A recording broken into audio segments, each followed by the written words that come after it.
It's no secret that wrestling is a giant gaping hole in the games of many jiu-jitsu practitioners. So I mastered Brazilian Jiu-Jitsu. Crawl atop me and meet your doom. And as I've said before in this channel, you don't have to be great at takedowns to be successful in BJJ competitions. And while that's true, wouldn't you rather have wrestling as an option rather than not? Also, wrestling is even more important in different rule sets like ADCC, and it's also obviously useful for self-defense and MMA. The problem is, unless you wrestled in school, it's very difficult to learn as an adult. Even if you're fortunate enough to train with really good wrestlers, occasionally in jiu-jitsu class, they can be so far ahead of you, it's really difficult to learn and get comfortable on the feet. Well, one person who I think found a solution to that problem is Mason Fowler. If you're not already familiar with Mason, he's a top-ranked grappler. He's won countless super fights and tournaments over the years. And one thing he's known for is his wrestling. And he didn't even learn in school, and he learned it as an adult. And what I want to share with you in this video is what he recommends to get started as a complete beginner or someone who's just having trouble putting it all together and getting comfortable on the feet. It's a great answer to the classic question, I didn't wrestle in high school, where do I even start? And if you don't already know me, my name's Sean. I'm a BJJ black belt and a founder of the BJJ education app, Jiu-Jitsu. To get started with getting comfortable on the feet, Mason recommends focusing on hand fighting. And there are 4 key hand fighting techniques he recommends you should learn first. These are the C block, the collar tie, the inside tie, and the underhook. So the C block is the first hand fighting technique he recommends getting started with. So I just use this as like a little jab. And you guys see someone who I think does this really well at the highest level is the Rotolo brothers. You'll see them, and the reason it's called a C block is because you just make a little C. You make a little C with your hand here. Just jabbing him here on the trap muscle with this C. And it's just a good little distance marker. If I'm already C blocking him constantly, and then he goes and shoots, you see, that can be a little post right at the shoulders to stop his shot and to keep your distance as well. Similar to the jab in boxing, it's going to keep the rhythm and it's going to tire him out. And you can find plenty of examples of Mason using the C block in competition. Take a look at his right hand here. I'm just going to play this out. It happens really quick. He's going to extend it out. Boom, right there. And he's going to stuff the takedown. Boom, right to the shoulder. And he pushes with his other hand as well. Another thing Mason does, he'll push with that C post kind of right here on their neck, shoulder area. Then he'll get them to push back. And as they push back, he'll slide that hand up for head control. Boom, push, push, and then head control.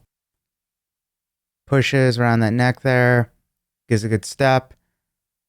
Pushes again, he gets some resistance, and then boom, slides right to the head. In this next video, I want you to pay attention to how Mason keeps throwing out that C post, kind of like a jab here. Boom, C post. Hand fighting. Push again, C post, C post.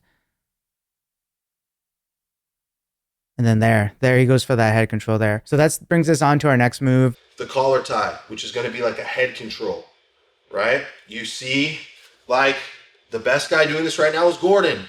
Every match he's in, you know, he stands really tall and he just dominates the head control. So he's always just pulling the guy's head down, and it makes your neck and back feel very fatigued. This is something that I utilize a lot as well.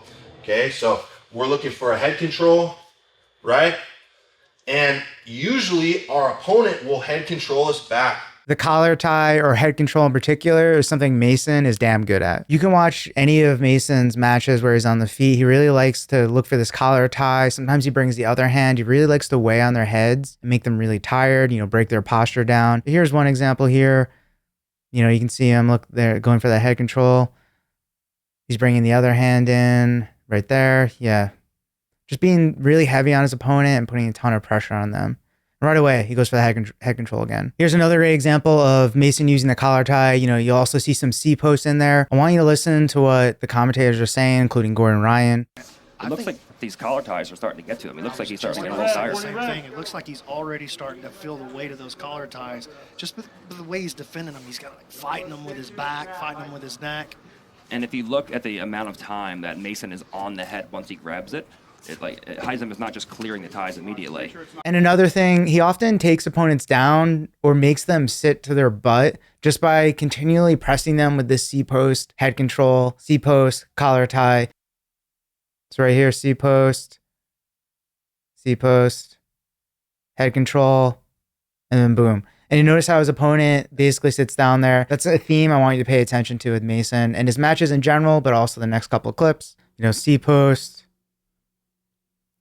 again, C-post. Then he's looking for some head control here. Keeps posting him out. Head control. You know, he has that collar tie. Weighing on the head there, his opponent. Another C-post. There he has a head control, double head control right there. Weighing really heavy on his opponent's neck. And then boom, they elect to sit down rather than continually deal with that fatigue and pressure. And the last one I'm just going to play out. I want you to watch the pace and the pressure Mason sets from the very beginning and how his opponent reacts. Live tonight inside the UFC Apex. Appreciate you joining us for the Fight Pass Invitational number 3. And I expect a very tight matchup right here. I expect it to be very physical, very aggressive. Both of these guys like to get after it.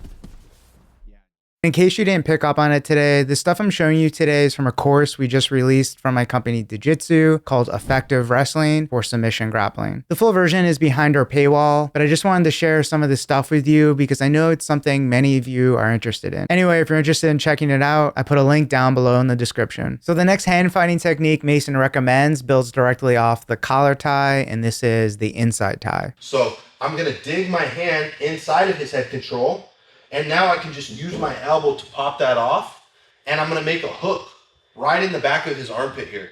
And this hook is also going to help me to pull him down. And I can also lift the elbow to enter into some of my shots as well, right? So that's the inside tie.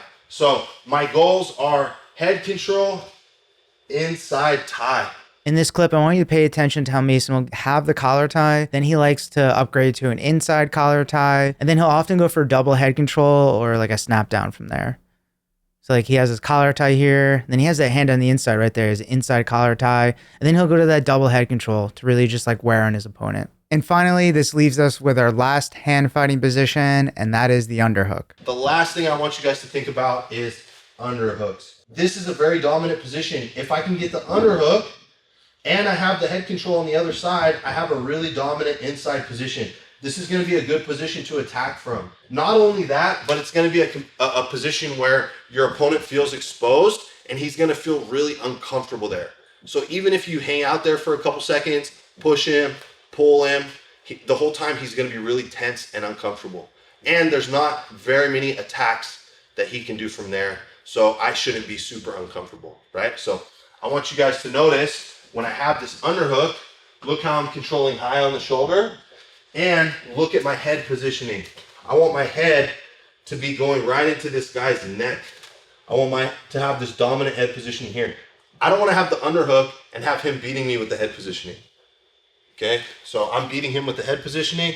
I have the underhook and I have the collar tie. I would say that this is probably one of the most dominant hand fighting positions you can get in. Before I go on to the rest of his system, I just wanted to talk a little bit why beginning only with hand fighting is such a good starting point compared to, say, focusing on finishing takedowns. You know, I remember years ago when I started training with the wrestlers, I would get smashed on the feet all the time. And I avoided it because honestly, it felt a little scary. It felt a little unsafe. Like I was way in over my head with these guys. And it definitely wasn't fun. And that's why I wish I had this approach. It's a way to get comfortable on the feet with very low risk. In my opinion, it's important to enjoy training because if it always sucks, you're probably going to stop training eventually. Well, you know, that's just like your opinion, man. This is definitely true for me. Like I've taken years off of training because training didn't feel fun to me. So it's something I think a lot about and something I'm really mindful of. Anyway, this is a good approach to start because wrestling begins on the feet with hand fighting. It's used to set up, prevent, and defend takedowns. You can practice hand fighting, get comfortable on the feet without going straight into the deep end and worry about getting like blast doubled through the mats.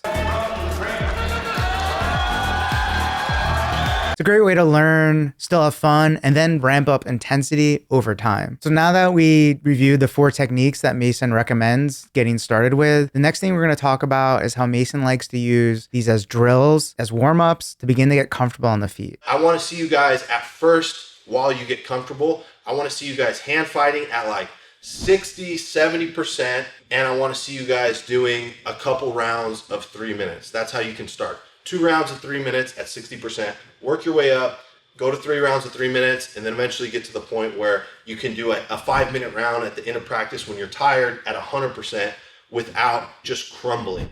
You'd be surprised how many jiu-jitsu guys I've just been hand fighting with at practice, and they crumble.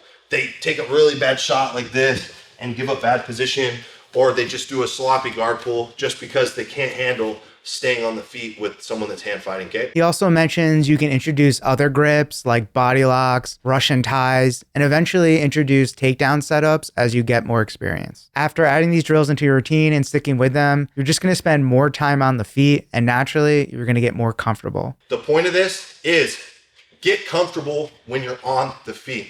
If you're in a 5-minute jiu-jitsu match and it's no-gi, and the match is standing for 1 minute of the time, if you're comfortable during that minute and you're able to wear the guy out a bit, that might set the pace for the rest of the match.